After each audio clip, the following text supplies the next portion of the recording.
Supply chain design merupakan proses strategis dalam merancang bagaimana aliran barang, informasi, dan keuangan bergerak dari pemasok hingga sampai ke pelanggan akhir.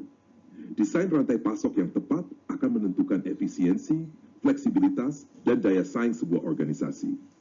Tahap awal dalam supply chain design adalah penentuan jaringan rantai pasok. Pada tahap ini, organisasi memutuskan lokasi fasilitas produksi, gudang, pusat distribusi, dan jalur transportasi yang akan digunakan. Keputusan ini sangat berpengaruh pada biaya operasional dan kecepatan layanan. Contohnya, perusahaan retail besar di Indonesia seperti Alfamart dan Indomaret menempatkan gudang distribusi di dekat area padat penduduk agar produk dapat diantarkan ke toko dengan cepat. Selanjutnya adalah strategi integrasi dengan pemasok dan distributor. Desain rantai pasok modern menekankan pentingnya kolaborasi, bukan sekadar hubungan transaksi. Integrasi ini dapat berupa berbagi data permintaan, perencanaan bersama, hingga kontrak jangka panjang untuk menjamin kestabilan pasokan. Misalnya, industri otomotif seperti Astra International bekerja sama erat dengan pemasok komponen untuk memastikan ketersediaan spare part dengan kualitas konsisten. Bagian lain yang penting dalam desain rantai pasok adalah pemilihan strategi push atau pull. Strategi push berarti produksi dan distribusi dilakukan berdasarkan perkiraan permintaan, sedangkan strategi pull berdasarkan permintaan aktual pelanggan.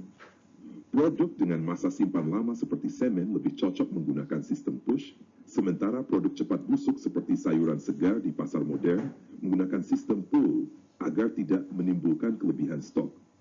Selain itu, supply chain design harus mempertimbangkan tingkat sentralisasi atau desentralisasi fasilitas. Sentralisasi memusatkan produksi atau distribusi di satu lokasi besar, yang biasanya lebih hemat biaya tetapi kurang fleksibel. Sebaliknya, desentralisasi menyebarkan fasilitas ke berbagai lokasi untuk mendekatkan diri dengan pelanggan, meningkatkan kecepatan respons, namun dengan biaya operasional yang lebih tinggi. Desain rantai pasok juga mencakup pemilihan moda transportasi dan teknologi informasi. Moda transportasi harus disesuaikan dengan jenis produk dan kebutuhan pelanggan. Misalnya transportasi udara untuk barang yang bernilai tinggi dan mendesak, atau transportasi laut untuk produk massal dengan biaya rendah. Teknologi informasi seperti sistem ERP, Big Data, dan IoT memungkinkan rantai pasok lebih transparan, responsif, dan efisien. Akhirnya, supply chain design perlu memasukkan aspek keberlanjutan dan ESG, Environmental, Social, and Governance. Saat ini, banyak perusahaan di Indonesia mulai mengadopsi prinsip green supply chain. Misalnya, Unilever Indonesia yang mendesain rantai pasoknya dengan mengurangi emisi karbon, menggunakan energi terbarukan, dan memperhatikan kesejahteraan pekerja sepanjang rantai pasok. Dengan demikian, desain rantai pasok yang baik tidak hanya soal menekan biaya, tetapi juga soal ketahanan, fleksibilitas, kolaborasi dengan mitra, serta keberlanjutan jangka panjang.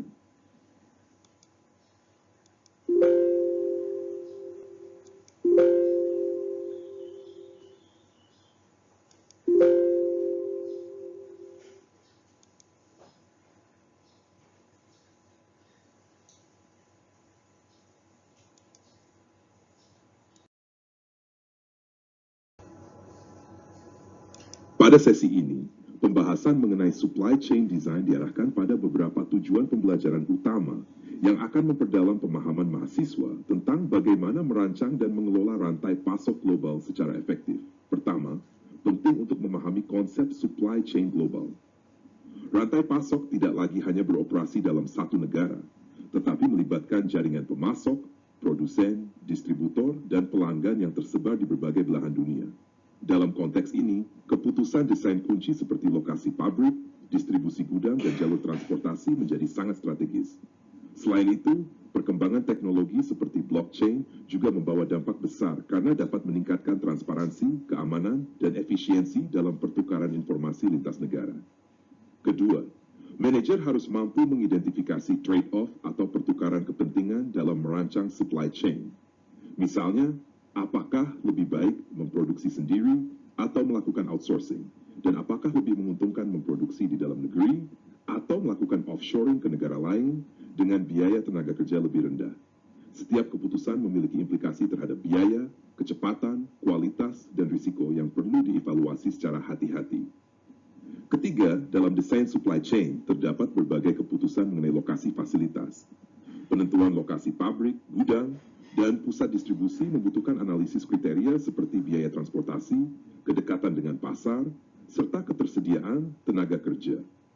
Salah satu metode yang umum digunakan adalah Center of Gravity Method, yaitu metode matematis yang membantu menentukan lokasi optimal berdasarkan titik keseimbangan permintaan dan biaya distribusi. Keempat, supply chain design juga melibatkan optimasi biaya melalui model transportasi. Model ini membantu perusahaan menentukan rute distribusi dan alokasi pengiriman yang paling efisien, sehingga dapat meminimalkan total biaya logistik. Dengan menggunakan metode ini, perusahaan bisa mencapai keseimbangan antara biaya transportasi, kapasitas gudang, dan kebutuhan pelanggan di berbagai lokasi.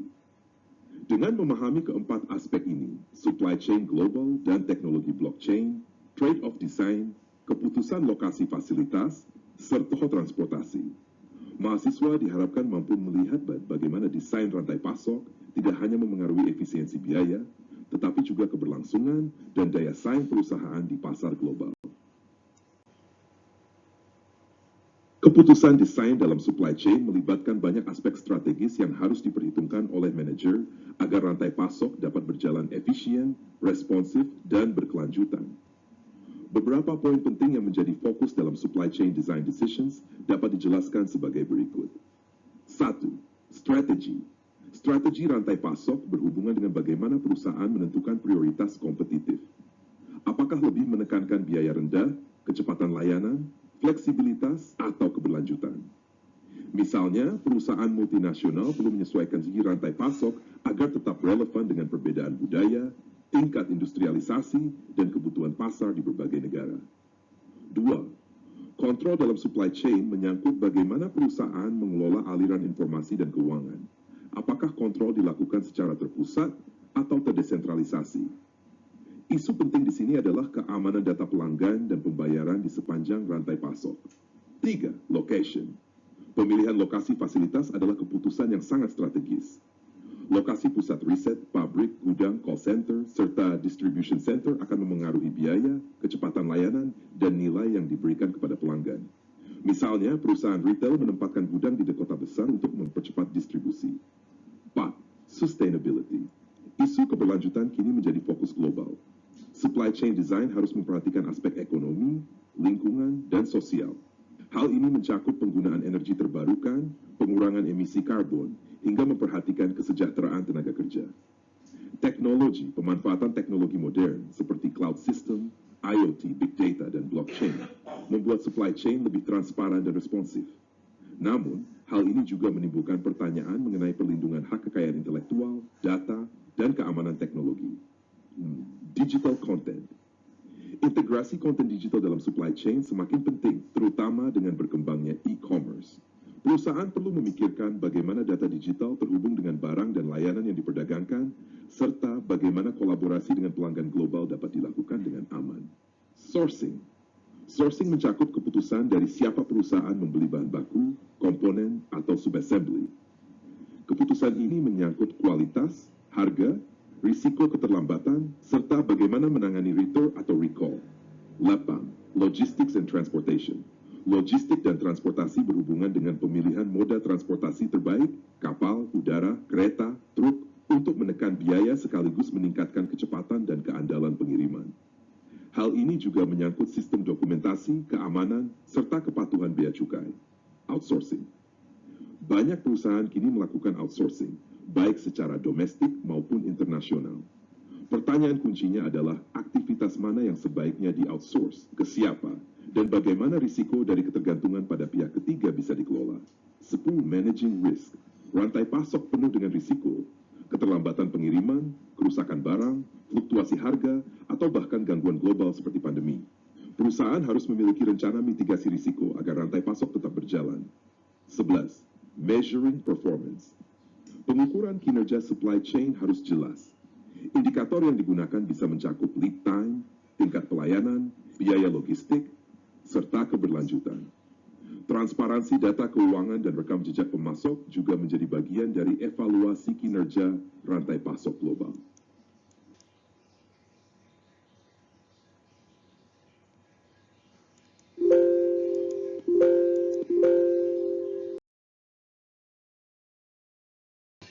Supply chain adalah sebuah sistem terintegrasi yang mencakup semua fasilitas, fungsi, dan aktivitas yang berhubungan dengan aliran serta transformasi barang dan jasa, mulai dari bahan baku hingga sampai ke tangan konsumen akhir. Di dalamnya, termasuk pula aliran informasi yang mendukung proses tersebut. Dalam supply chain, terdapat tier pemasok, tier 3 dan tier 1, yang menyediakan bahan baku dan komponen ke pabrik atau factory. Dari factory, produk diproses kemudian dialirkan ke gudang, warehouse, lalu didistribusikan melalui distribution center ke berbagai toko, store, hingga akhirnya mencapai pelanggan. Seluruh aliran ini tidak hanya mencakup fisik barang, tetapi juga informasi, dokumen, dan data digital yang memastikan proses berjalan dengan akurat dan efisien. Supply chain dapat dipahami sebagai kelompok proses yang terintegrasi, mencakup 3 fungsi utama. Source, bagaimana perusahaan mendapatkan bahan baku, komponen, atau jasa dari pemasok. 2. Make, bagaimana proses produksi dilakukan untuk mengubah bahan baku menjadi produk jadi. Deliver, bagaimana produk disalurkan kepada pelanggan melalui jaringan distribusi dan transportasi.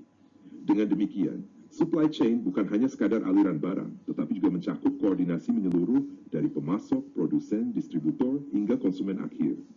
Efisiensi supply chain akan sangat menemui beopesan, kuasleung, serta kepuasan.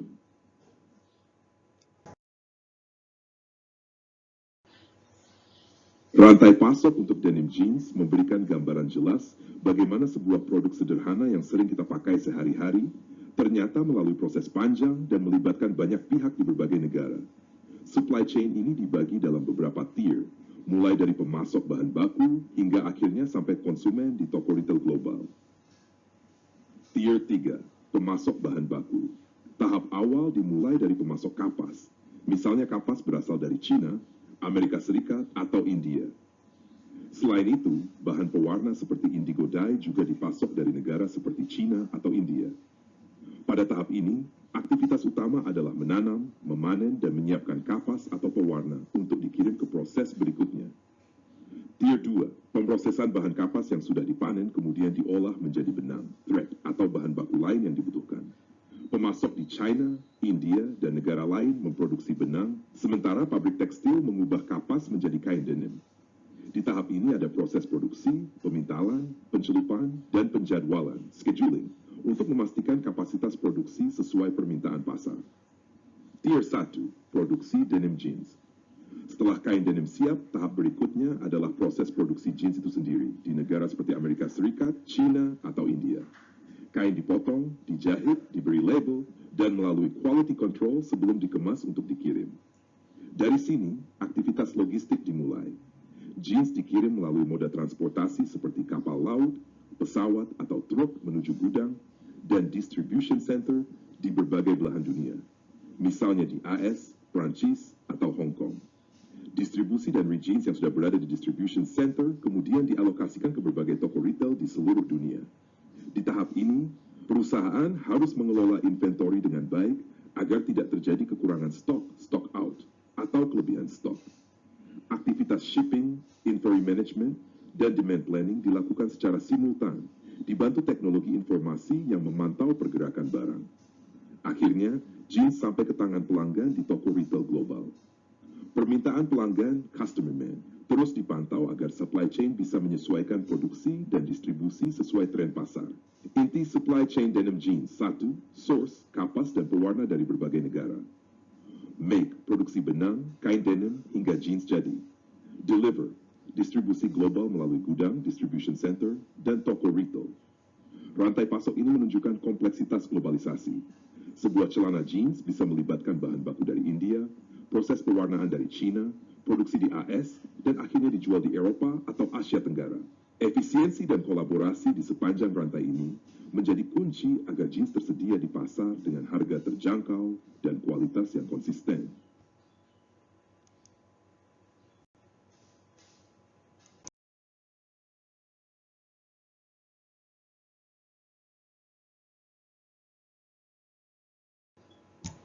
Proses dalam supply chain dapat dipahami sebagai rangkaian aktivitas yang saling terhubung, mulai dari memperoleh bahan baku, mengolahnya menjadi produk jadi, hingga mendistribusikannya ke konsumen akhir. Diagram ini memperlihatkan bagaimana source, make, dan deliver menjadi inti dari supply chain dengan informasi sebagai penghubung yang sangat penting di antara semua proses tersebut. Source. Tahap pertama adalah proses pengadaan, procurement, yaitu bagaimana perusahaan memperoleh bahan baku, komponen, atau jasa dari pemasok. Kegiatan ini mencakup pemilihan pemasok, negosiasi kontrak, hingga memastikan kualitas dan ketersediaan bahan baku. Tanpa sumber yang andal, proses produksi akan terganggu. Tahap berikutnya adalah produksi, di mana bahan baku diubah menjadi produk jadi. Proses ini meliputi perencanaan kapasitas, penjadwalan produksi, pengendalian kualitas, hingga manajemen tenaga kerja. Pada tahap ini, efisiensi menjadi sangat penting karena akan menentukan biaya, kualitas, dan kecepatan produk sampai ke pasar. 3. Deliver. Setelah produk jadi, tahap selanjutnya adalah distribusi. Proses ini melibatkan pengelolaan gudang, inventory, transportasi, dan pusat distribusi untuk memastikan produk sampai ke tangan konsumen dengan tepat waktu dan dalam kondisi baik. Pemilihan moda transportasi yang tepat, kapal, truk, kereta, atau pesawat akan sangat berpengaruh terhadap biaya dan kecepatan distribusi. 4. Information flow. Aliran informasi menjadi pengikat dari semua tahapan supply chain. Informasi mengenai permintaan pelanggan, status inventory, jadwal produksi, hingga data pengiriman harus selalu akurat dan real time. Tanpa informasi yang baik, supply chain akan mengalami ketidakseimbangan, seperti overstock atau stock out. Teknologi digital seperti ERP, IoT, dan blockchain semakin berperan penting dalam mendukung transparansi dan integrasi informasi ini. Inti supply chain processes. Source memastikan ketersediaan bahan baku. Make mengolah bahan menjadi produk bernilai tambah. Deliver mengalirkan produk hingga ke konsumen akhir.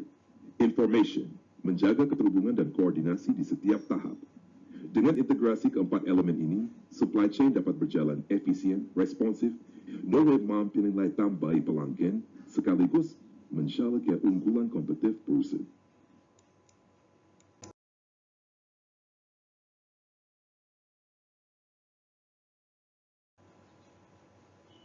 Konsep value chain dan supply chain saling berkaitan erat, namun masing-masing memiliki fokus berbeda dalam menciptakan nilai bagi pelanggan. Value chain. Value chain mencakup setiap langkah dari bahan baku hingga produk akhir yang digunakan oleh konsumen. Fokus utamanya adalah bagaimana setiap aktivitas menambah nilai maksimum bagi pengguna akhir. Artinya, setiap tahap dalam proses, mulai dari desain produk, produksi, distribusi, hingga layanan purna jual, harus memberikan kontribusi terhadap peningkatan nilai yang dirasakan pelanggan. Supply chain. Supply chain lebih berfokus pada aktivitas yang mengalirkan bahan baku dan komponen menuju operasi manufaktur, hingga akhirnya menjadi produk jadi. Tujuannya sama dengan value chain, yaitu memberikan nilai kepada pelanggan. Tetapi supply chain lebih menekankan aspek fisik, aliran barang, jasa, dan logistik, demand chain. Istilah ini menyoroti pentingnya meningkatkan nilai dari sisi permintaan. Dengan kata lain, bagaimana memahami kebutuhan pelanggan dan kemudian merancang rantai pasok agar mampu memenuhi atau bahkan melampaui ekspektasi mereka. Demand chain bisa mencakup sebagian atau seluruh proses dalam value chain. Interchangeable terms. Dalam praktik bisnis, istilah value chain, supply chain, dan demand chain sering digunakan secara bergantian. Namun, esensinya tetap sama. Semua berorientasi pada bagaimana menciptakan nilai bagi pelanggan dengan memadukan aktivitas dari hulu ke hilir. Value penciptaan nilai merupakan aspek terpenting dalam supply chain management. Nilai tidak hanya diukur dari produk fisik, tetapi juga layanan, kecepatan pengiriman, kualitas, dan pengalaman pelanggan secara keseluruhan. Dengan manajemen rantai pasok yang baik, perusahaan bisa memastikan pelanggan mendapatkan kepuasan sekaligus efisiensi biaya di sisi internal perusahaan. Dengan demikian, value chain menekankan pada penciptaan nilai tambah di setiap tahap, sementara supply chain lebih berfokus pada aliran barang dan jasa. Keduanya menyatu dalam tujuan akhir yang sama, yaitu memberikan nilai maksimal kepada pelanggan.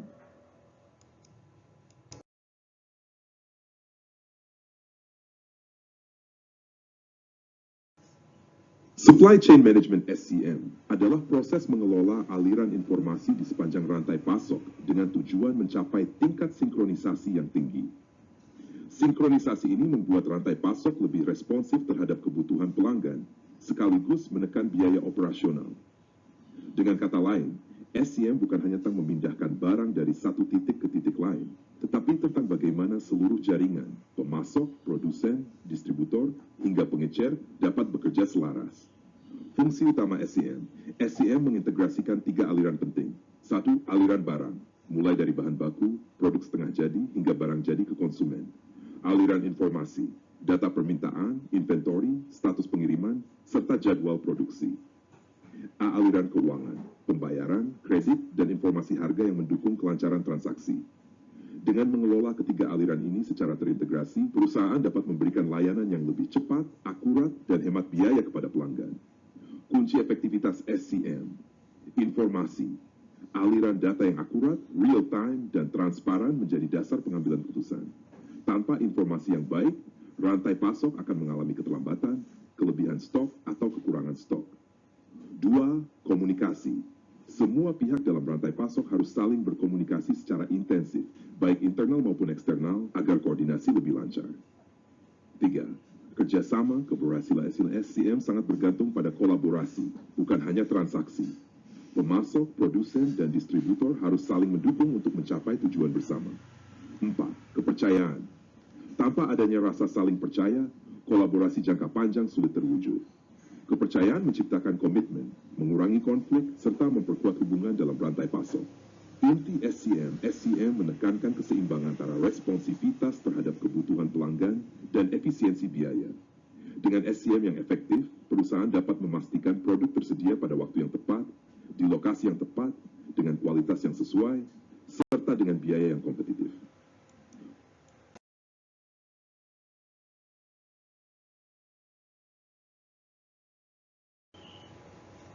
Salah satu tantangan terbesar dalam manajemen rantai pasok adalah ketidakpastian, uncertainty, dan bagaimana mengelolanya melalui inventory atau persediaan. Tujuan utama SCM Supply Chain Management bertujuan untuk merespons ketidakpastian permintaan pelanggan tanpa menciptakan kelebihan persediaan yang mahal. Artinya, perusahaan harus mampu menyeimbangkan antara stok yang cukup untuk mengantisipasi permintaan dengan biaya yang timbul dari menyimpan barang terlalu banyak. Dampak negatif dari ketidakpastian. Jika ketidakpastian tidak dikelola dengan baik, beberapa efek buruk bisa muncul. Antara lain, keterlambatan lateness, pesanan tidak sampai tepat waktu sehingga mengganggu kepuasan pelanggan. Pesanan tidak lengkap, incomplete orders. Barang yang dikirim tidak sesuai jumlah atau jenis yang dipesan, menimbulkan masalah kepercayaan dan potensi kehilangan pelanggan. Peran inventory. Inventory berfungsi sebagai asuransi terhadap ketidakpastian supply chain. Dengan adanya persediaan buffer safety stock, perusahaan masih dapat memenuhi permintaan meskipun terjadi keterlambatan atau ketidakpastian di bagian hulu. Namun, penggunaan inventory harus dikelola dengan hati-hati, karena persediaan yang terlalu besar akan menambah biaya penyimpanan.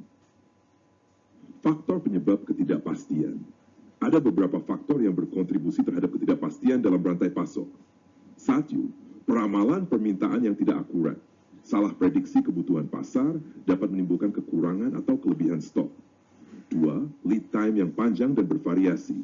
Semakin lama waktu tunggu, semakin tinggi risiko ketidakpastian. Pengiriman terlambat. Keterlambatan pemasok atau pihak transportasi memengaruhi kelancaran supply chain. 4. Pengiriman tidak lengkap. Barang yang diterima tidak sesuai dengan pesanan. 5. Perubahan product changes. Inovasi atau modifikasi produk bisa membuat stok lama tidak relevan. Batch ordering. Pemesanan dalam jumlah besar sekaligus menimbulkan fluktuasi permintaan yang tidak stabil. 7. Fluktuasi harga dan diskon. Perubahan harga mendadak mendorong pemasok atau pelanggan untuk memesan dalam jumlah berlebih. 8. Pesanan berlebihan, inflated orders. Pelanggan sering memesan lebih banyak dari kebutuhan nyata untuk mengantisipasi keterlambatan, sehingga menciptakan distorsi informasi di sepanjang rantai pasok. Inti mengelola supply chain uncertainty dan inventory berarti menjaga keseimbangan antara ketersediaan barang dan efisiensi biaya. Perusahaan harus meningkatkan akurasi peramalan, memperpendek lead time, menjalin hubungan baik dengan pemasok, dan menggunakan teknologi informasi untuk mengurangi ketidakpastian di setiap titik rantai pasok.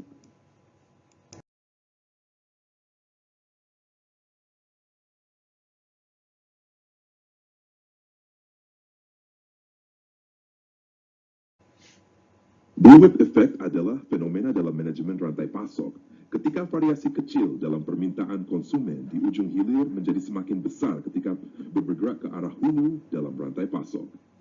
Untuk permintaan, fluktuasi permintaan relatif kecil bisa berubah menjadi ketidakstabilan besar pada level distributor, grosir, hingga pemasok bahan baku. Mekanisme terjadinya bullwhip effect. 1. Permintaan konsumen. Konsumen mungkin hanya menaikkan atau menurunkan sedikit permintaan. Namun, perubahan kecil ini sering diinterpretasikan secara berlebihan oleh pengecer. 2. Respon pengecer. Pengecer kemudian menambah pesanan ke distributor lebih banyak dari yang sebenarnya dibutuhkan untuk mengantisipasi kemungkinan kekurangan stok. 3. Distributor dan grosir. Distributor melihat lonjakan pesanan dari pengecer dan menganggap permintaan pasar benar-benar meningkat tajam. Mereka pun memperbesar pesanan ke pabrik. 4. Pabrik dan pemasok bahan baku. Akhirnya, pabrik dan pemasok bahan baku melihat lonjakan permintaan yang jauh lebih besar daripada kebutuhan real di pasar konsumen. Akibatnya, mereka meningkatkan produksi secara signifikan, yang justru menciptakan kelebihan kapasitas atau persediaan. Dampak negatif bullwhip effect.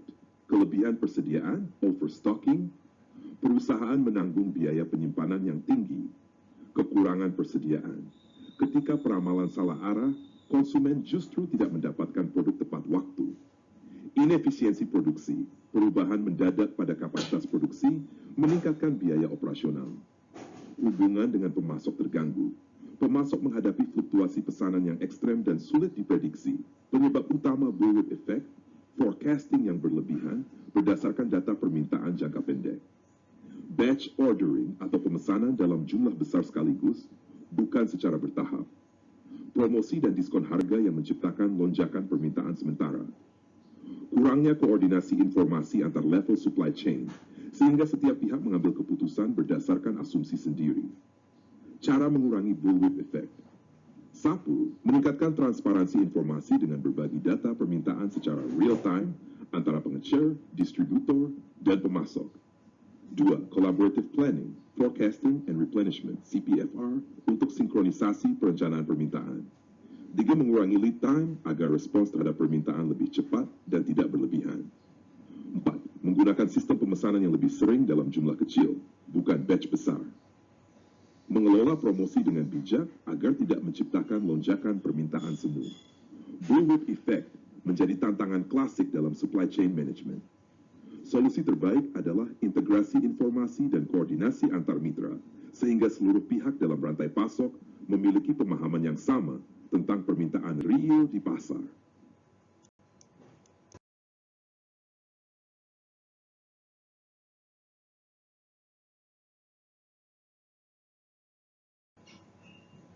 Risk pooling adalah konsep penting dalam manajemen rantai pasok yang bertujuan untuk mengurangi dampak risiko individu dengan cara menggabungkan risiko dari berbagai sumber. Dengan mengagregasi risiko, perusahaan dapat menstabilkan operasi, mengurangi variabilitas, dan meningkatkan efisiensi supply chain.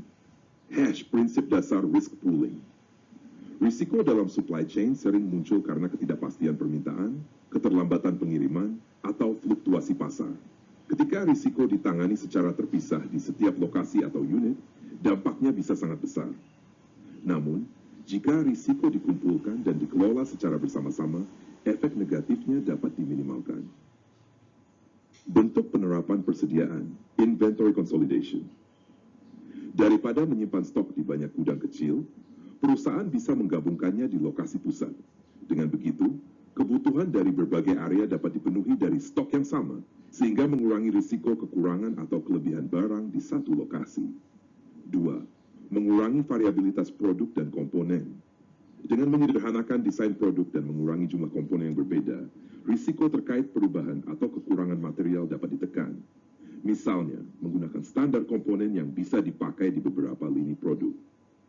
3. Menciptakan kapasitas yang fleksibel. Kapasitas produksi atau distribusi yang fleksibel memungkinkan perusahaan menyesuaikan diri dengan cepat terhadap perubahan permintaan. Misalnya, pabrik yang mampu memproduksi lebih dari satu jenis produk, multi-product facility, atau jaringan transportasi yang bisa dialihkan sesuai kebutuhan. Manfaat risk pooling, mengurangi kebutuhan total persediaan, menstabilkan fluktuasi permintaan antar wilayah, meningkatkan kecepatan respons terhadap pasar, menurunkan biaya penyimpanan dan transportasi. Dengan kata lain, risk pooling membantu perusahaan menghadapi ketidakpastian supply chain secara kolektif. Alih-alih setiap bagian menghadapi risiko sendiri-sendiri, sistem yang terintegrasi mampu menyerap variasi dan memberikan efisiensi yang lebih tinggi.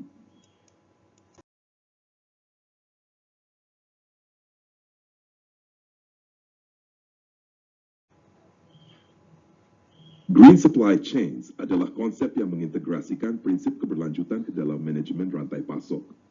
Tujuan utamanya adalah memenuhi kebutuhan saat ini tanpa mengorbankan kemampuan generasi mendatang untuk memenuhi kebutuhan mereka, sekaligus menjaga kelestarian sumber daya manusia, sosial, dan lingkungan.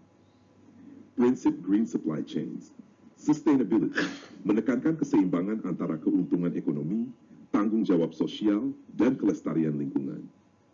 2. Menggunakan sumber daya manusia dan sosial secara berkelanjutan, memperhatikan kesejahteraan pekerja, kondisi kerja, serta dampak sosial di sepanjang rantai pasok. Efisiensi biaya dan profitabilitas. Green supply chain tidak selalu berarti lebih mahal. Dalam banyak kasus, praktik berkelanjutan justru menurunkan biaya melalui pengurangan limbah dan peningkatan efisiensi energi. 4. Mendorong inovasi produk dan proses. Keberlanjutan menjadi katalis untuk menciptakan produk baru yang lebih ramah lingkungan, serta proses yang lebih efisien. 5. Dorongan dari hilir ke hulu. Inisiatif hijau seringkali dimulai dari konsumen atau pengecer yang menuntut produk ramah lingkungan. Kemudian bergerak ke arah pemasok untuk menyesuaikan praktik mereka. Sustainability dan quality management. Manajemen kualitas yang baik berperan besar dalam pencapaian tujuan keberlanjutan. Beberapa penerapannya antara lain, mengurangi limbah melalui program peningkatan kualitas sehingga efisiensi proses meningkat dan dampak lingkungan berkurang. Meningkatkan efisiensi bahan bakar kendaraan dalam transportasi distribusi untuk mengurangi emisi karbon. Telecommuting atau kerja jarak jauh yang mengurangi kebutuhan perjalanan dan dampak transportasi terhadap lingkungan. Penggunaan kemasan ramah lingkungan seperti bahan daur ulang atau biodegradable. Fasilitas hemat energi dengan teknologi yang lebih efisien untuk mengurangi konsumsi listrik dan biaya operasional. Kesimpulan Green Supply Chains menekankan bahwa keberlanjutan tidak hanya bermanfaat bagi lingkungan, tetapi juga dapat memberikan nilai tambah bagi perusahaan dalam bentuk efisiensi, profitabilitas, serta peningkatan reputasi merek. Dengan mengintegrasikan aspek keberlanjutan ke dalam manajemen rantai pasok, Barış Ahead Davis Volknes Adli Yumpayacid, a speed with Florida Jutsu, Gapting Montgon.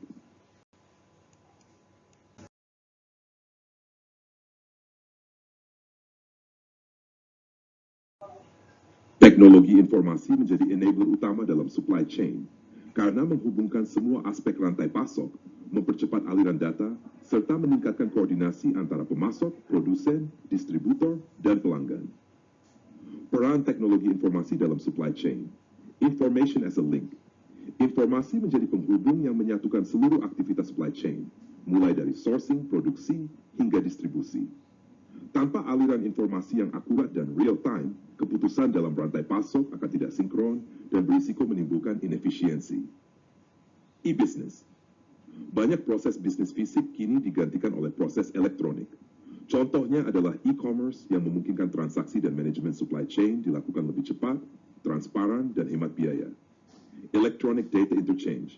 Sistem EDI memungkinkan pertukaran dokumen bisnis antar komputer secara langsung seperti purchase order, invoice, atau dokumen pengiriman.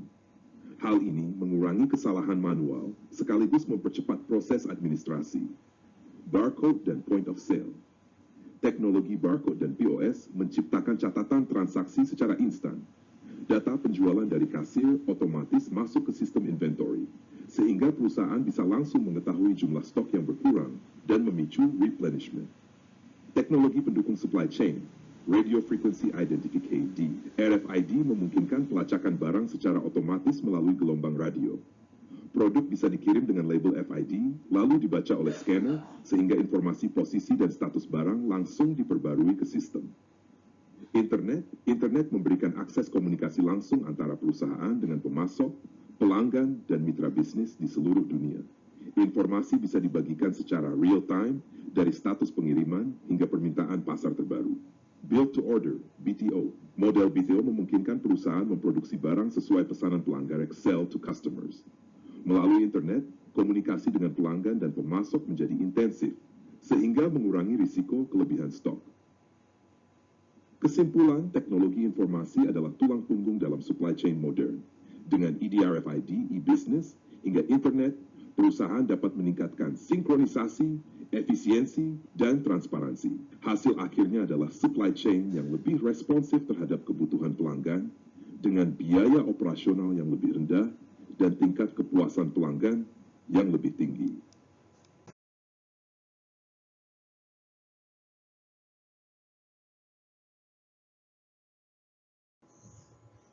Gambar ini menjelaskan bagaimana teknologi informasi digunakan untuk mendukung manajemen rantai pasok, supply chain management. Ada 4 komponen utama yang ditampilkan. 1. Electronic Data Interchange, EDI. EDI menghubungkan anggota rantai pasok seperti pemasok, produsen, producer, dan pelanggan. Sistem ini digunakan untuk pemrosesan pesanan, akuntansi, produksi, pengendalian inventory, serta distribusi. Dengan EDI, pertukaran dokumen bisnis antar perusahaan dapat dilakukan secara otomatis dan cepat tanpa harus menggunakan dokumen kertas. Misalnya, industri otomotif seperti Toyota di Indonesia menggunakan EDI untuk memastikan komponen dari pemasok tiba tepat waktu di jalur produksi. 2. Barcodes. Barcode berfungsi sebagai identifikasi unik bagi produk yang melewati rantai pasok.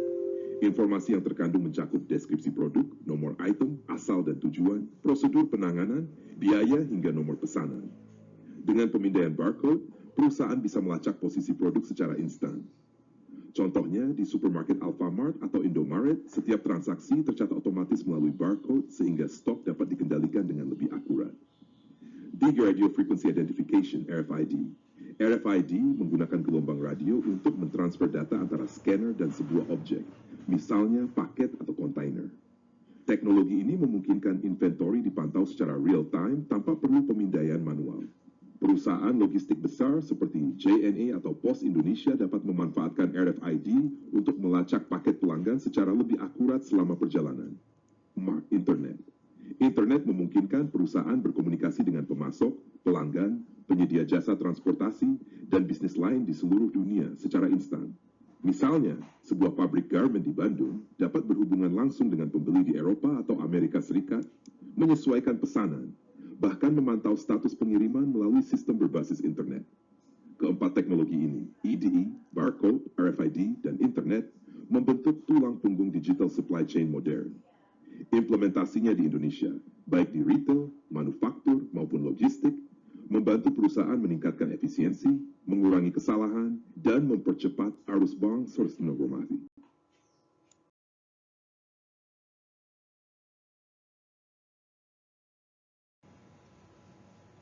E-business dan supply chain management, SCM, saling berkaitan erat karena keduanya sama-sama berfokus pada efisiensi, kecepatan, dan pelayanan pelanggan.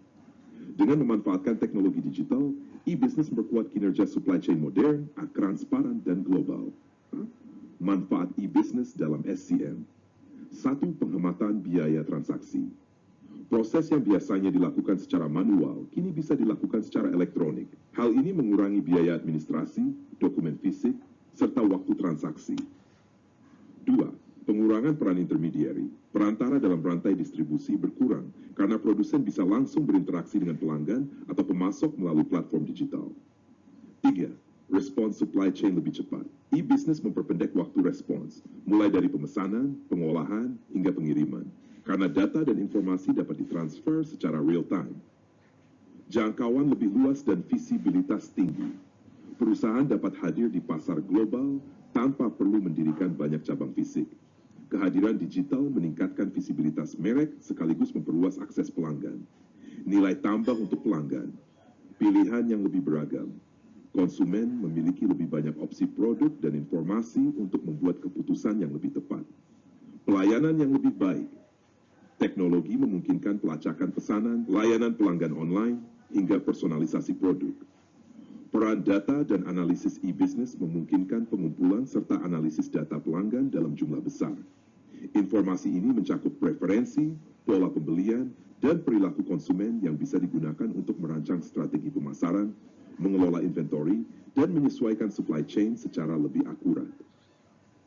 Akses ke pasar global dengan e-business, perusahaan tidak hanya terbatas pada pasar lokal. Mereka bisa langsung terhubung dengan pemasok, distributor, dan pelanggan di berbagai belahan dunia. Hal ini memperkuat daya saing global serta membuka peluang bisnis baru. Singkatnya, e-business memperkuat supply chain management dengan menciptakan rantai pasok yang lebih cepat, hemat biaya, lebih responsif terhadap kebutuhan pelanggan, dan berdaya saing tinggi di pasar global.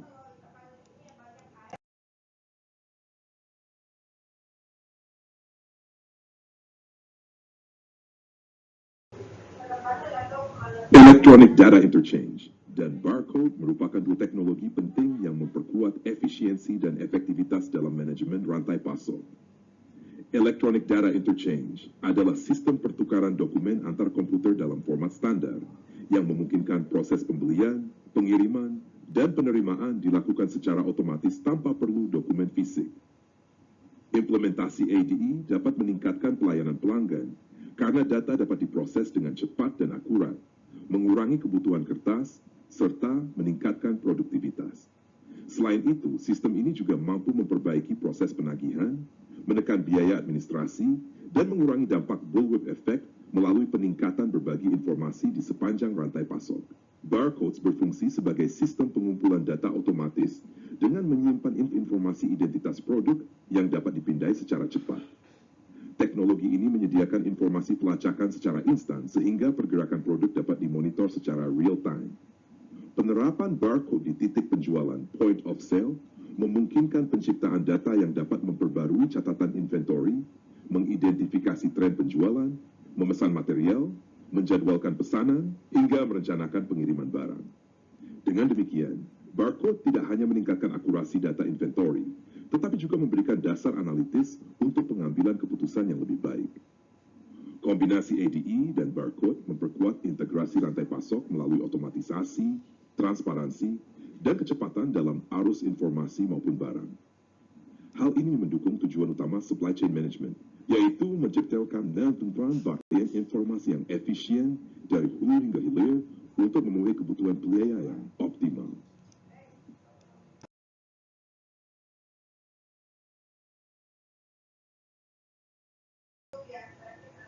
Slide ini menjelaskan tentang radio frequency identification sebagai salah satu teknologi penting dalam rantai pasok modern.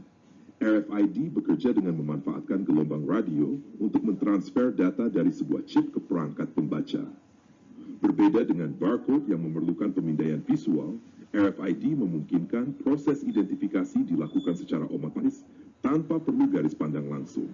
Hal ini memberikan visibilitas penuh terhadap lokasi produk di sepanjang supply chain. Dengan adanya RFID, perusahaan dapat melakukan monitoring inventory secara berkelanjutan. Artinya, setiap pergerakan barang dari gudang, pusat distribusi, hingga ke toko dapat tercatat secara real-time. Hal ini mengurangi kebutuhan tenaga kerja dalam mengelola inventory secara manual dan tentu saja dapat menekan biaya inventory. Namun, meskipun keunggulannya banyak, RFID juga memiliki beberapa tantangan.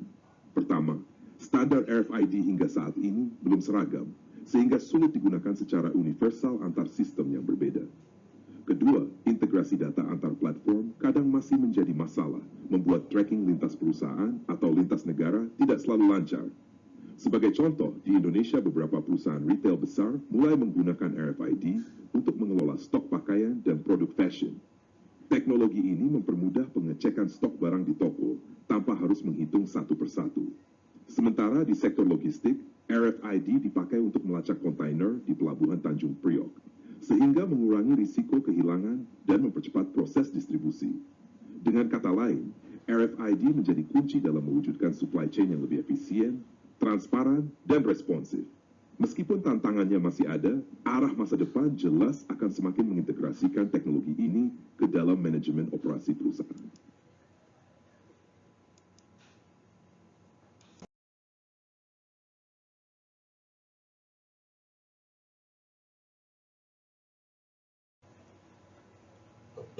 Slide ini menjelaskan tentang kapabilitas RFID yang membuat teknologi ini sangat berguna dalam rantai pasok modern. Pada ilustrasi, terlihat bagaimana RFID, Rate Frequency Identification, digunakan di berbagai titik proses untuk memantau, melacak, dan mengamankan barang. Pertama, RFID dapat mendeteksi paket ketika melewati sistem konveyor di pusat distribusi. Ini membantu perusahaan mengetahui posisi barang secara real-time tanpa harus melakukan pencatatan manual. Misalnya, di gudang e-commerce besar seperti Tokopedia atau Shopee, RFID memungkinkan ribuan paket yang lewat setiap jam tetap tanpa otomatis. Kedua, RFID bisa membaca inventory di toko retail maupun di pusat distribusi. Dengan begitu, manajer gudang bisa langsung mengetahui stok yang tersedia dan status barang secara terkini. Contohnya, di jaringan supermarket besar di Indonesia seperti Hypermart, teknologi ini bisa mengurangi kesalahan pencatatan stok dan mempercepat pengisian kembali barang di rak. Ketiga, RFID berfungsi untuk melacak barang di kapal maupun pesawat yang sedang dalam perjalanan global. Hal ini penting untuk keamanan dan memastikan tidak ada barang yang hilang atau tertukar. Misalnya, ekspor produk tekstil dari Jawa Tengah menuju Eropa bisa dimonitor secara langsung oleh perusahaan, sehingga mereka tahu posisi kontainer dalam perjalanan laut. Keempat, RFID digunakan pada proses penerimaan barang. Ketika truk tiba di gudang, sistem RFID langsung membaca tag pada barang, mempercepat proses penerimaan, dan mengurangi risiko human error. Dalam konteks Indonesia, perusahaan logistik besar seperti JNE atau Pos Indonesia dapat mempercepat pemeriksaan barang masuk dengan teknologi ini. Selain itu, RFID juga bisa digunakan oleh konsumen. Misalnya, seorang pelanggan di toko retail menemukan harga produk dengan menempelkan ponselnya ke label RFID. Hal ini memberikan pengalaman belanja yang lebih interaktif dan transparan. Dengan kapabilitas seperti ini, RFID tidak hanya meningkatkan efisiensi operasional, tetapi juga memperkuat kepercayaan antara pemasok, distributor, dan konsumen. Teknologi ini memastikan barang tetap aman, stok selalu terpantau, dan distribusi berjalan lebih lancar.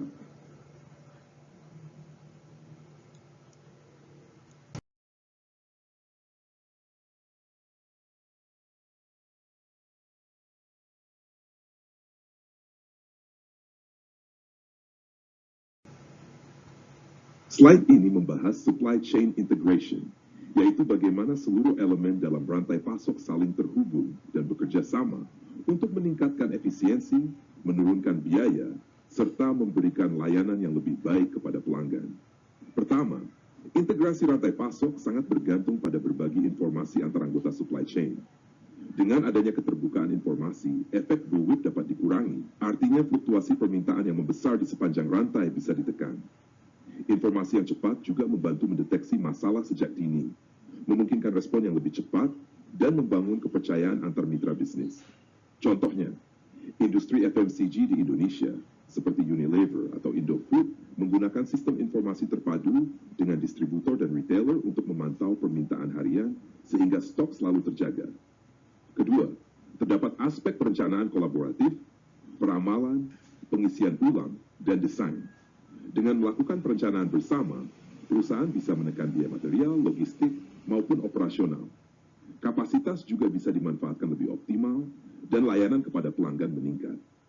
Misalnya, industri otomotif Indonesia seperti Toyota Astra Motor melakukan kolaborasi dengan supplier untuk menentukan jadwal produksi yang sesuai dengan permintaan pasar, sehingga mengurangi penumpukan inventory. Ketiga, integrasi mendorong koordinasi alur kerja, produksi, operasi, dan pengadaan. Hal ini menghasilkan efisiensi produksi, respon yang lebih cepat, peningkatan kualitas layanan, dan produk yang lebih cepat masuk ke pasar. Sebagai contoh, Gojek menggunakan integrasi antara layanan transportasi, logistik, dan pembayaran digital untuk mempercepat proses pemesanan hingga pengantaran ke pelanggan. Keempat, integrasi juga membuka peluang untuk mengadopsi model bisnis baru dan teknologi. Perusahaan bisa lebih mudah masuk ke pasar baru, menciptakan produk inovatif, meningkatkan efisiensi, dan bahkan melakukan mass customization yaitu memproduksi produk dalam skala besar tetapi tetap sesuai preferensi individu pelanggan. Contoh penerapannya adalah e-commerce seperti Zalora yang memungkinkan pelanggan memilih variasi produk sesuai selera. Sementara di belakang layar supply chain mereka tetap efisien dan terkoneksi dengan produsen maupun gudang. Dengan kata lain, supply chain integration bukan hanya soal menghubungkan proses, tetapi juga membangun ekosistem kolaboratif yang membuat seluruh mata rantai dari pemasok hingga konsumen akhir bekerja lebih selaras dan adaptif terhadap perubahan pasar.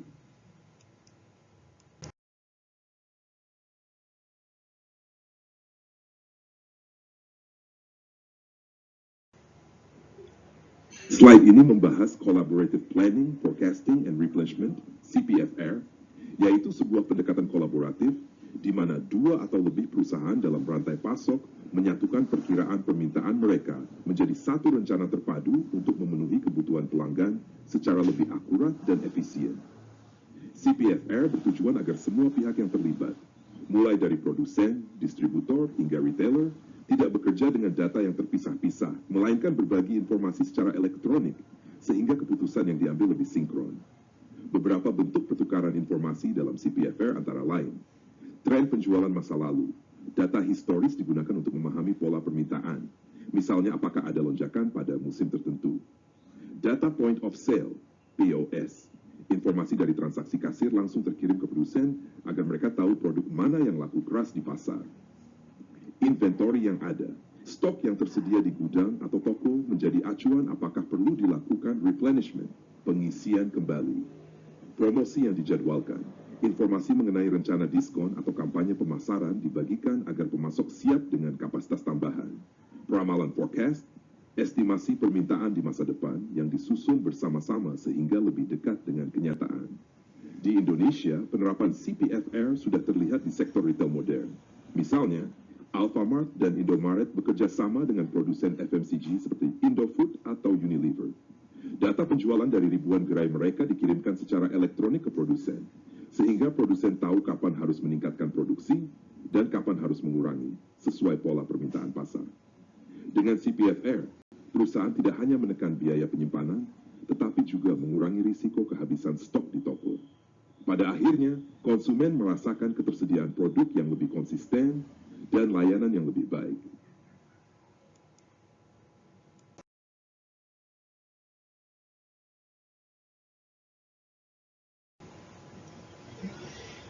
Slide ini menjelaskan tentang SCM software, khususnya Enterprise Resource Planning ERP, yang merupakan perangkat lunak untuk mengintegrasikan berbagai komponen dalam perusahaan dengan cara berbagi dan mengorganisir informasi serta data. ERP berfungsi sebagai tulang punggung dalam pengelolaan supply chain modern.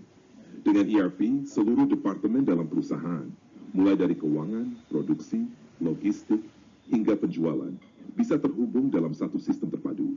Hal ini memungkinkan arus informasi berjalan lebih cepat, akurat, dan transparan, sehingga keputusan bisnis bisa diambil dengan lebih baik. Misalnya, ketika kebagian penjualan mencatat order baru dari pelanggan, sistem ERP langsung memperbarui data stok barang di gudang, mengirimkan informasi ke bagian produksi untuk menjadwalkan pembuatan tambahan jika stok tidak cukup, serta memberi sinyal ke bagian keuangan terkait kebutuhan pembelian bahan baku. Semua proses ini terjadi otomatis tanpa harus menunggu laporan manual. Di Indonesia, banyak perusahaan besar sudah menggunakan ERP dalam manajemen supply chain mereka. Contoh nyata adalah Garuda Food yang mengintegrasikan sistem ERP untuk mengelola ribuan distribusi produknya ke seluruh Indonesia.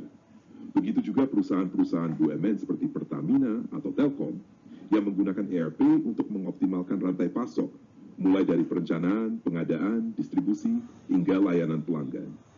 Dengan adanya ERP, perusahaan bisa mengurangi biaya operasional, meningkatkan efisiensi, mempercepat respon terhadap perubahan permintaan, dan pada akhirnya memberikan layanan yang lebih baik kepada pelanggan. Integrasi data juga mencegah terjadinya duplikasi informasi, memperkecil risiko kesalahan, serta meningkatkan koordinasi antar bagian di dalam organisasi.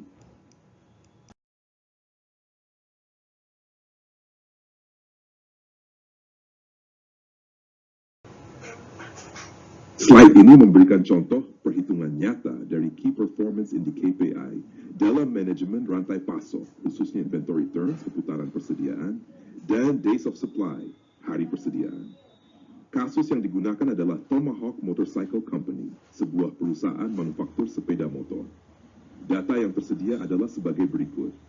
Biaya pokok penjualan, cost of goods sold, dalam mantra $25. Persediaan rata-rata, production materials and parts, with fluence number 290s. Work in process, with Zebedes point 4.65 lot. Finished goods, 12 2022. Total average aggregate value of inventory, 34 point. Inventory turns. Perhitungan dilakukan dengan membagi biaya pokok penjualan pokok perdana dengan total rata-rata nilai persediaan. Inventory turns. Incident of fraud, mapat dus 12.5, walau 3,3 di West, artinya dalam setahun berputar sekitar 12,3 kali. Nilai ini menunjukkan seberapa diproduksi, dijual, dan itu digantikan dengan stok baru. Semakin tinggi angka ini, semakin efisien manajemen persediaannya. Waktu, days of supply. Perhitungan hari persediaan dilakukan dengan membagi nilai rata-rata persediaan dengan biaya pokok penjualan per hari, yaitu biaya pokok penjualan dibagi 36 bulan. Days of supply. Fuak mate buat 16 hari, mapat 25 baki 26. Hasilnya menunjukkan bahwa persediaan yang dimiliki perusahaan dapat mencukupi kebutuhan penjualan selama kurang lebih 29,6 hari tanpa ada tambahan stok baru. Interpretasi. Inventory turn sebesar 12,43 berarti perusahaan cukup gesit dalam mengelola persediaannya, tidak membiarkan barang menumpuk terlalu lama di gudang. Days of supply 29,6 hari menunjukkan tingkat efisiensi yang cukup baik karena stok tersedia hampir untuk 1 bulan penjualan. Jika angka ini terlalu tinggi, berarti ada potensi kelebihan stok. Sebaliknya, jika terlalu rendah, ada risiko kehabisan barang. Relevansi di Indonesia. Contoh serupa bisa diterapkan di industri otomotif dalam negeri, seperti Astra Honda Motor atau Toyota Astra Motor, yang harus menjaga keseimbangan antara persediaan bahan baku impor, komponen lokal, dan permintaan pasar. Perusahaan-perusahaan ini juga menggunakan KPI inventory turns dan days of supply untuk menekan biaya logistik sekaligus memastikan ketersediaan produk di dealer.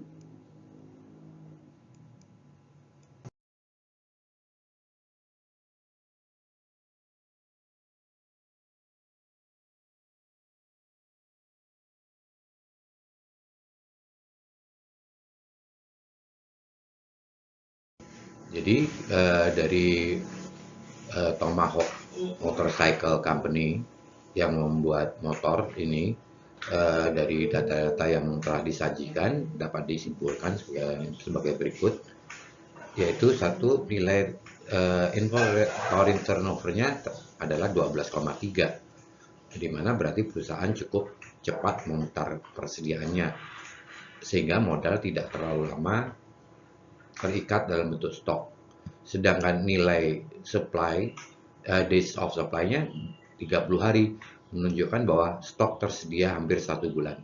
Hal ini cukup aman, tapi tetap perlu dijaga agar tidak terlalu tinggi, yaitu merupakan resiko biaya penyimpanan yang meningkat, atau terlalu rendah, resikonya kehabisan barang.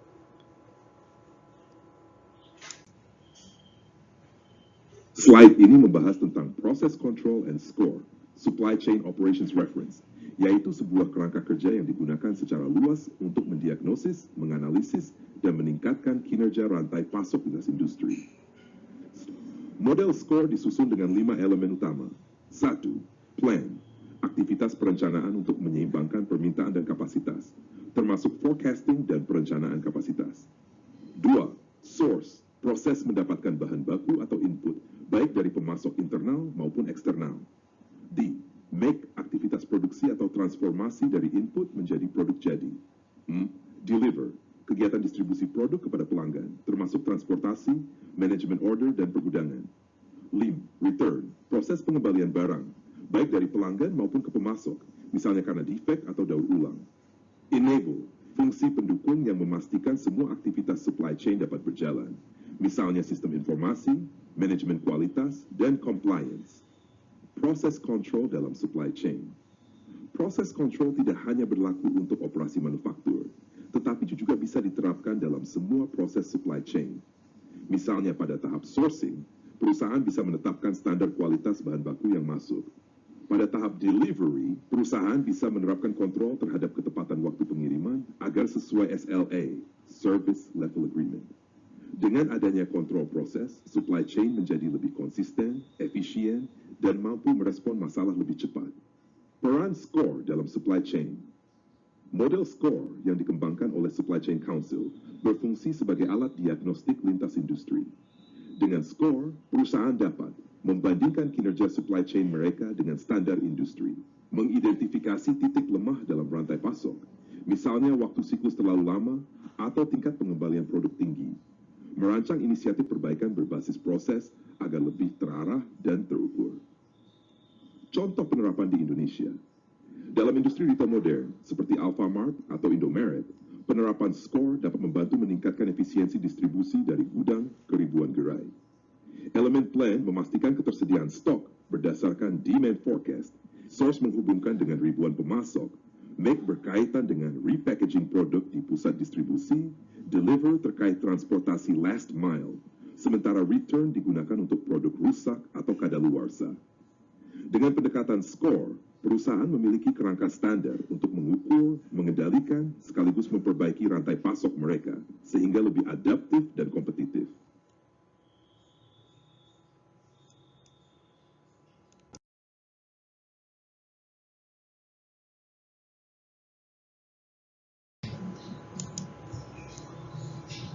Slide ini membahas SCORE Model Processes, yaitu 5 proses utama dalam kerangka kerja Supply Chain Operations Reference Score.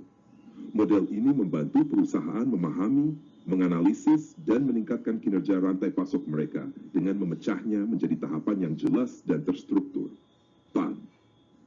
Tahap ini berfokus pada pengembangan rencana yang mampu menyeimbangkan permintaan dengan kapasitas perusahaan. Aktivitasnya mencakup peramalan forecasting, perencanaan produksi, penjadwalan kapasitas, dan pengendalian biaya. Dengan perencanaan yang tepat, perusahaan dapat memastikan tidak ada kelebihan atau kekurangan stok. Contoh, perusahaan retail seperti Matahari Department Store merencanakan jumlah persediaan pakaian untuk musim lebaran berdasarkan tren penjualan tahun sebelumnya. Tahap source adalah proses memperoleh barang dan jasa untuk memenuhi permintaan yang sudah direncanakan. Aktivitasnya mencakup pemilihan pemasok, pembelian bahan baku, manajemen hubungan dengan vendor, serta memastikan kualitas dan ketepatan waktu pengiriman. Contoh, industri makanan cepat saji seperti McDonald's Indonesia bekerja sama dengan supplier daging ayam lokal untuk memastikan pasokan tetap stabil dan sesuai standar kualitas. 3. Tahap make adalah proses mengubah bahan mentah atau komponen menjadi barang jadi sesuai kebutuhan permintaan. Kegiatan ini meliputi produksi, perakitan, pengemasan, dan pengendalian kualitas. Contoh, perusahaan otomotif seperti Toyota Astra Motor memproduksi mobil dengan menggabungkan komponen lokal dan impor sambil menjaga efisiensi lini produksi agar sesuai dengan permintaan pasar. Tahap deliver mencakup semua aktivitas yang terkait dengan distribusi barang jadi ke pelanggan.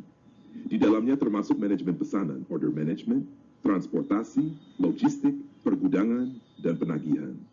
Tujuannya adalah memastikan barang sampai tepat waktu, dalam kondisi baik, dan sesuai permintaan pelanggan. Contoh, e-commerce seperti Tokopedia menggunakan mitra logistik seperti JNE atau Sisepat untuk memastikan barang pesanan pelanggan terkirim dengan cepat dan return. Tahap return adalah proses penanganan pengembalian barang, baik karena cacat, tidak sesuai pesanan, maupun untuk daur ulang. Tahap ini juga mencakup layanan purna jual dan dukungan pelanggan. Contoh, perusahaan elektronik seperti Samsung Indonesia menyediakan layanan retur bagi produk yang rusak atau bermasalah selama masa garansi. Dengan kelima proses ini, plan, source, make, deliver, dan return, SCORE model memberikan kerangka standar yang dapat digunakan lintas industri untuk mengukur efisiensi supply chain, mengidentifikasi area perbaikan, serta meningkatkan kolaborasi antara semua pihak yang terlibat.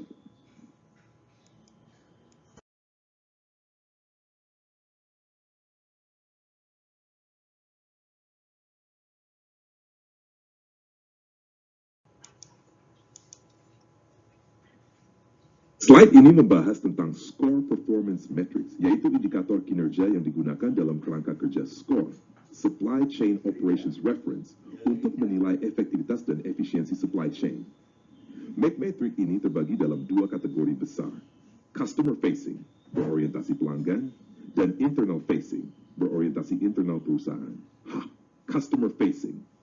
A. Supply Chain Delivery Reliability, Delivery Performance, persentase pesanan yang dikirim tepat waktu dan lengkap ke pelanggan. Fill Rate, persentase pesanan yang dikirim dalam waktu 24 jam sejak order diterima. Perfect Order Fulfillment, persentase pesanan yang dipenuhi tepat waktu dalam jumlah yang benar dan tanpa kesalahan. B. Supply Chain Responsiveness, Order Fulfillment Lead Time, jumlah hari yang diperlukan sejak order diterima hingga barang sampai ke pelanggan. C.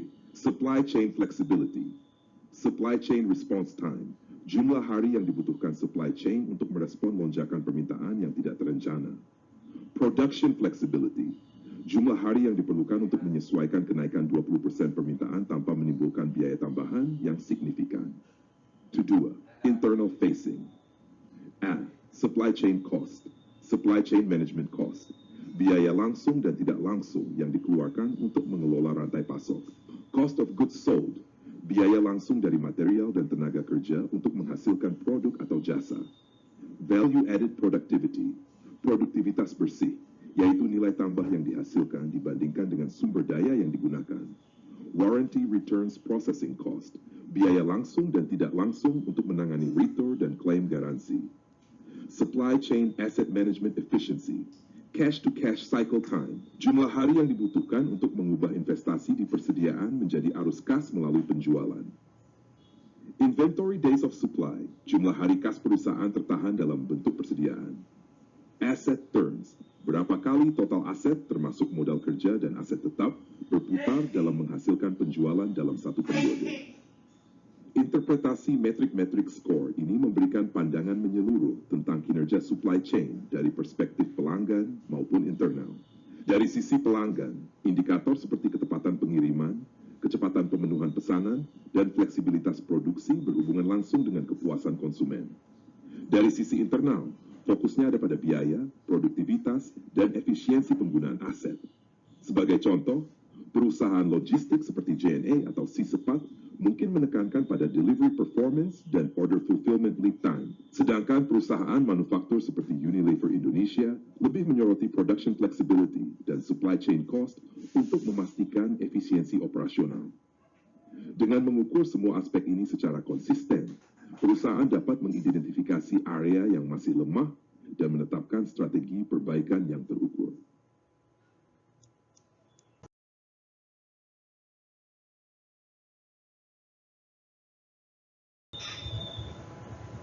Slide ini membahas tentang blockchain dalam konteks supply chain. Blockchain didefinisikan sebagai sebuah jaringan basis data terdistribusi yang menyimpan catatan data digital dan peristiwa dengan cara yang tahan manipulasi atau sulit diubah. Konsep utama blockchain. Blockchain berfungsi seperti buku besar digital, digital ledger, yang terdistribusi ke banyak pihak. Setiap transaksi atau peristiwa dicatat dalam bentuk blok data yang saling terhubung dan diamankan dengan enkripsi. Setelah data masuk ke dalam blockchain, data tersebut hampir tidak mungkin diubah tanpa persetujuan seluruh jaringan. Sehingga manfaat blockchain dalam supply chain. 1. Transparansi. Semua pihak dalam rantai pasok dapat mengakses catatan yang sama, sehingga mengurangi risiko manipulasi data, misalnya terkait asal-usul bahan baku. 2. Keamanan data yang disimpan dalam blockchain terenkripsi dan hanya bisa diakses oleh pihak yang berwenang. Hal ini melindungi dari pemalsuan dokumen maupun transaksi fiktif. Efisiensi, proses administrasi dan verifikasi lebih cepat, karena catatan transaksi otomatis terkonfirmasi oleh jaringan. Ini mengurangi kebutuhan untuk rekonsiliasi manual antar pihak. 4. Traceability, ketertelusuran. Blockchain memungkinkan perusahaan melacak perjalanan produk mulai dari bahan baku hingga sampai ke tangan konsumen akhir. Contoh penerapan di dunia nyata. Industri makanan. Walmart menggunakan blockchain untuk melacak asal-usul produk pertanian dan makanan segar, sehingga ketika ada kasus kontaminasi, sumber masalah bisa ditemukan dengan cepat. Industri perikanan di Indonesia. Beberapa inisiatif sudah dilakukan untuk menggunakan blockchain agar hasil tangkapan ikan dapat ditelusuri dari nelayan hingga ke konsumen, memastikan produk legal dan ramah lingkungan. Farmasi, blockchain membantu melacak peredaran obat agar terhindar dari pemalsuan. Blockchain dalam supply chain pada akhirnya memberikan kepercayaan, transparansi, dan efisiensi. Dengan teknologi ini, perusahaan tidak hanya bisa meningkatkan daya saing, tetapi juga menjawab tuntutan konsumen dan regulator terhadap akuntabilitas rantai pasok.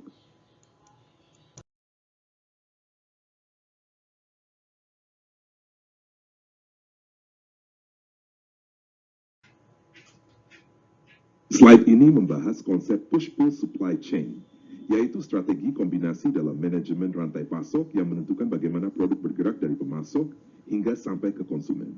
1. Push supply chain.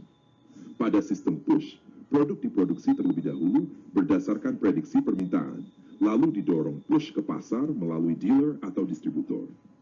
Risiko dari model ini adalah adanya kemungkinan overstock, kelebihan persediaan bila prediksi permintaan terlalu tinggi, atau stock out bila prediksi terlalu rendah. Contoh pada slide General Motors. Perusahaan memproduksi mobil dalam jumlah besar, kemudian menyalurkannya ke dealer. Dealer menjadi pihak yang menyimpan stok barang jadi, sementara konsumen membeli dari dealer. Pull supply chain. Pada sistem pull, produksi dilakukan setelah ada permintaan dari konsumen. Artinya, pelanggan yang mendorong pushy pergerakan barang dalam supply chain.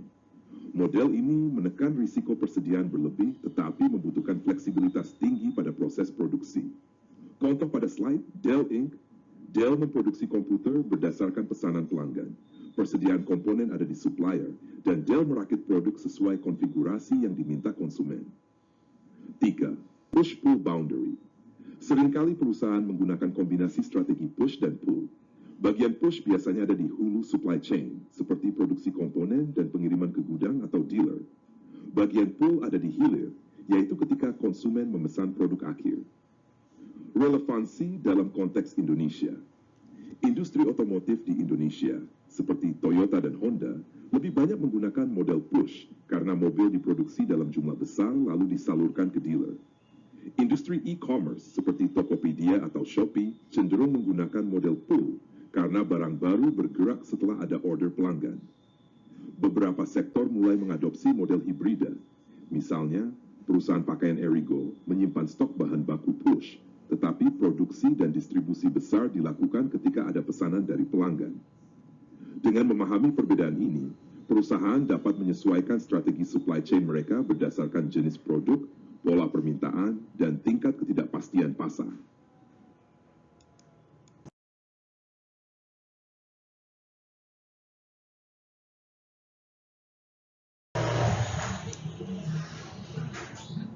Slide ini membahas tentang supply chain design trade-off, yaitu pilihan strategis yang harus diambil perusahaan dalam merancang rantai pasok. Tidak ada satu desain rantai pasok yang sempurna.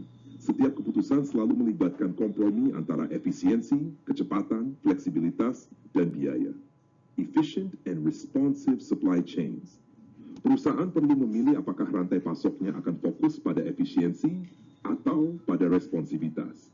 Efficient supply chain menekankan biaya rendah, persediaan minimum, dan proses standar. Cocok untuk produk dengan permintaan stabil, misalnya semen atau minyak goreng. Responsive supply chain menekankan kecepatan dan fleksibilitas, walaupun biayanya lebih tinggi. Cocok untuk produk dengan permintaan fluktuatif atau siklus hidup pendek, misalnya fashion atau elektronik. Contoh, Indomaret cenderung menggunakan rantai pasok efisien, sementara brand fashion seperti Erigo membutuhkan rantai pasok responsif untuk cepat menyesuaikan tren. 2. Push and pull system, seperti seimbangan antara sistem push dan pull. Push system didorong oleh perkiraan permintaan, forecasting. Produksi dilakukan terlebih dahulu sebelum ada pesanan. Pull system didorong oleh permintaan nyata. Produksi atau distribusi baru dilakukan ketika ada order pelanggan. Banyak perusahaan kini menggunakan strategi hybrid. Di bagian hulu menggunakan push untuk skala ekonomi, di bagian hilir menggunakan pull agar lebih responsif. Contoh, Dell menggunakan model pull dengan merakit komputer sesuai pesanan pelanggan, sedangkan industri otomotif Indonesia seperti Toyota lebih mengandalkan model push melalui dealer. 3. Vertical integration and outsourcing. Pilihan berikutnya adalah antara integrasi vertikal dan outsourcing. Vertical integration berarti perusahaan mengendalikan sebagian besar rantai pasoknya, dari bahan baku hingga distribusi. Strategi ini memberikan kontrol lebih besar, tetapi membutuhkan investasi besar. Outsourcing berarti sebagian fungsi diserahkan kepada pihak ketiga, misalnya produksi, logistik, atau layanan pelanggan. Strategi ini lebih fleksibel dan efisien, tetapi risikonya perusahaan menjadi tergantung pada mitra. Contoh, Pertamina memiliki integrasi vertikal dengan mengendalikan eksplorasi, kilang, hingga distribusi BBM.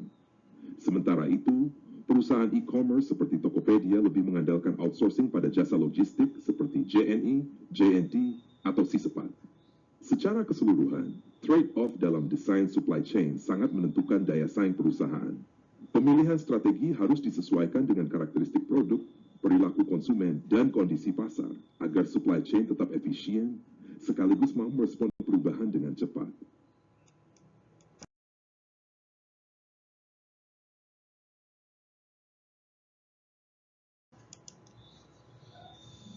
Slide ini membahas offshoring decisions, yaitu pertimbangan perusahaan ketika memindahkan sebagian kegiatan bisnis atau operasionalnya ke luar negeri. Pertimbangannya terbagi menjadi dua kategori besar, alasan ekonomi dan alasan non-ekonomi. 1. Alasan ekonomi. Biaya tenaga kerja lebih rendah. Perusahaan bisa mengurangi beban operasional dengan memanfaatkan upah minimum yang lebih rendah di negara tujuan. Biaya impor, bea masuk, dan tarif lebih rendah.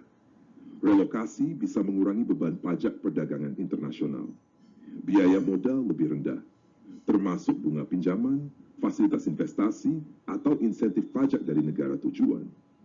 Peningkatan pangsa pasar global memungkinkan perusahaan memperluas jangkauan ke konsumen internasional. Menghindari fluktuasi mata uang domestik, produksi di negara tujuan bisa mengurangi risiko kerugian akibat nilai tukar. Mengantisipasi pesaing global, mencegah kompetitor menguasai pasar internasional lebih dulu. Memanfaatkan tenaga kerja global yang terampil dan murah. Negara tujuan sering memiliki tenaga kerja yang berkualitas dengan biaya lebih rendah. Membangun jaringan rantai nilai global untuk mendukung skala bisnis yang lebih luas. Meningkatkan hubungan dengan pemerintah negara tujuan, termasuk akses ke kebijakan pro-investasi atau perlindungan khusus. Alasan non-ekonomi, dampak negatif pada karyawan yang tersisa. Moral karyawan domestik bisa turun karena kehilangan pekerjaan atau adanya relokasi. Kehilangan kekayaan intelektual.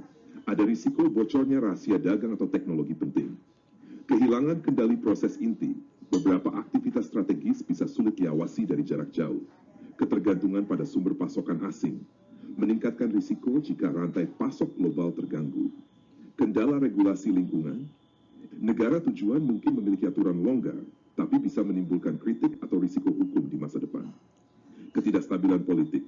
Risiko adanya konflik, pergang kebijakan, atau proteksionisme di negara tujuan. Hambatan komunikasi dan keterampilan teknis. Perbedaan bahasa, budaya, dan sistem kerja bisa mengganggu koordinasi. Adaptasi budaya lokal. Perusahaan perlu memahami pasar, gaya komunikasi, dan perilaku konsumen di negara tujuan. Intinya, keputusan offshoring tidak hanya soal menekan biaya, tetapi juga harus menimbang faktor risiko non-ekonomi. Keberhasilan sangat bergantung pada kemampuan perusahaan menjaga keseimbangan antara efisiensi biaya dan kelangsungan operasional jangka panjang.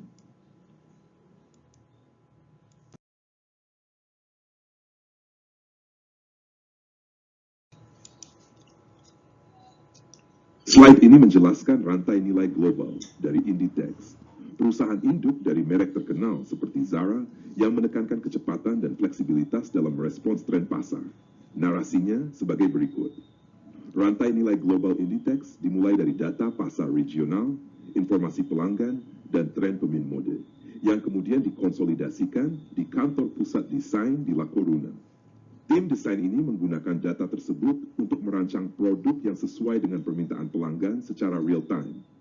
Hasil rancangan kemudian diteruskan ke pabrik pola, pattern cutting factories milik perusahaan, yang bertugas memotong kain sesuai kebutuhan produksi.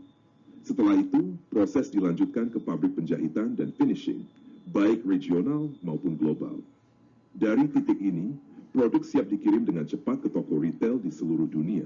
memungkinkan Inditex mempertahankan model fast fashion dengan siklus koleksi yang sangat singkat. Selain itu, seluruh proses didukung oleh sistem manajemen umum dan proses pendukung, serta dilengkapi dengan mekanisme pengukuran dan umpan balik, measurement and feedback, yang memungkinkan perusahaan terus meningkatkan efisiensi dan kecepatan distribusi. Dengan sistem ini, Inditex mampu memanfaatkan integrasi vertikal dan respons cepat terhadap perubahan tren mode, semua menjadi salah satu divisi pasok paling efisien dan responsif di dunia.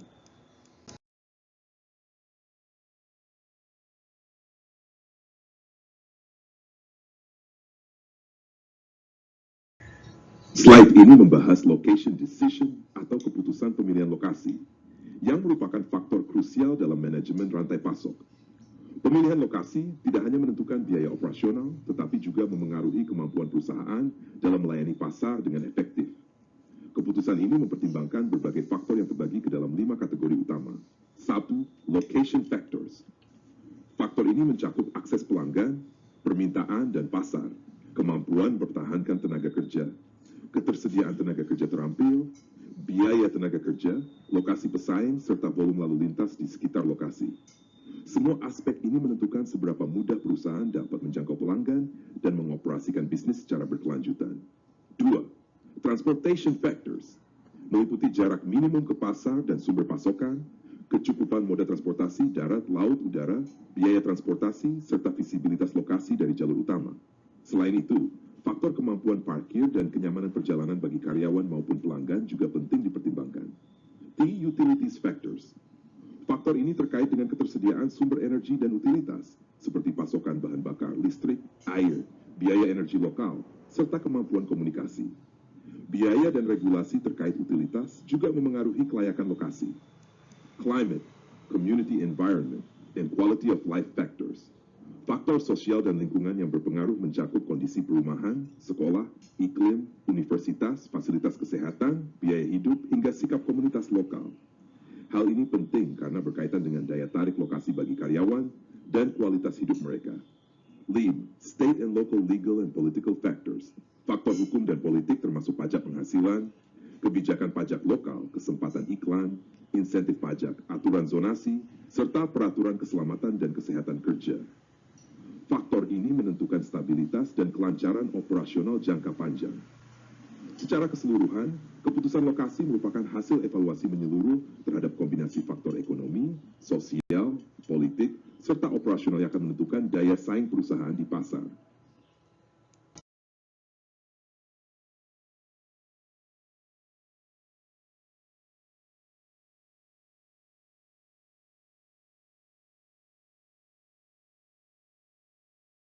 Perusahaan Amazon. Untuk menjawab tugas pada slide mengenai individual tasks, mari kita fokus pada satu perusahaan besar, yaitu Amazon, sebagai studi kasus dalam penerapan prinsip lokasi fasilitas dan penggunaan teknologi dalam rantai pasok. 1. Kriteria lokasi fasilitas pada Amazon. Amazon adalah perusahaan e-commerce global yang sangat bergantung pada jaringan gudang fulfillment centers, pusat distribusi, dan stasiun pengantaran. Beberapa kriteria lokasi yang digunakan Amazon antara lain: akses ke pelanggan. Amazon menempatkan gudang besar di dekat kota-kota besar atau area padat penduduk agar waktu pengiriman bisa lebih singkat. Contoh Amazon Fulfillment Center di New Jersey, dekat dengan area metropolitan New York.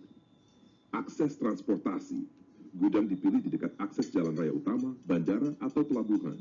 Misalnya, pusat distribusi di dekat Bandara Cincinnati untuk mempercepat pengiriman udara. Ketersediaan tenaga kerja. Lokasi dipilih di daerah dengan jumlah tenaga kerja yang memadai, termasuk pekerja musiman saat peak season seperti Black Friday. Biaya operasional. Pemilihan lokasi mempertimbangkan pajak daerah, biaya properti, dan insentif dari pemerintah lokal. Persaingan dan jangkauan pasar. Penempatan gudang di negara-negara baru memungkinkan Amazon memperluas pasar globalnya. 2. Peran teknologi GPS dan sistem satelit. Amazon menggunakan teknologi GPS dalam beberapa aspek rantai pasoknya. Tracking, angkutan darat. Sistem pelacakan truk secara real-time membantu memantau rute pengiriman barang dari gudang ke pusat distribusi atau pelanggan.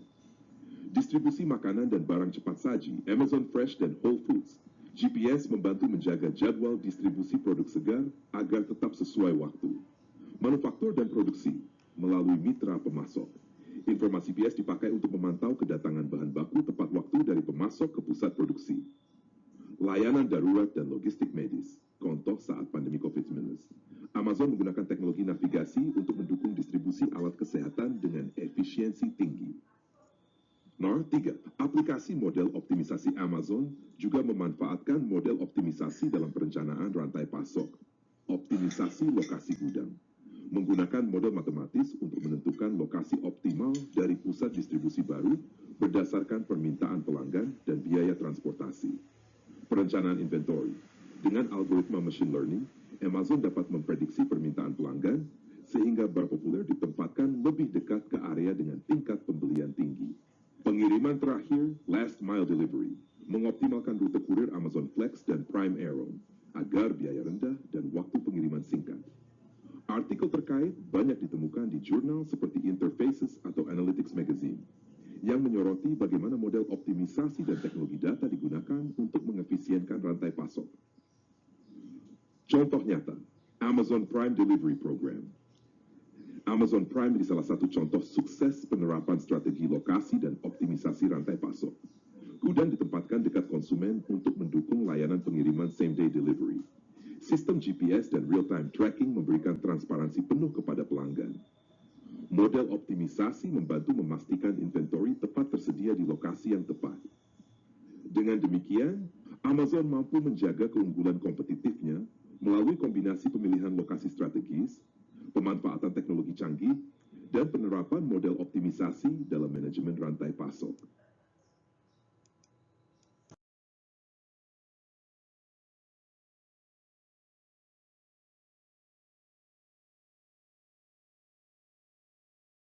Terima kasih.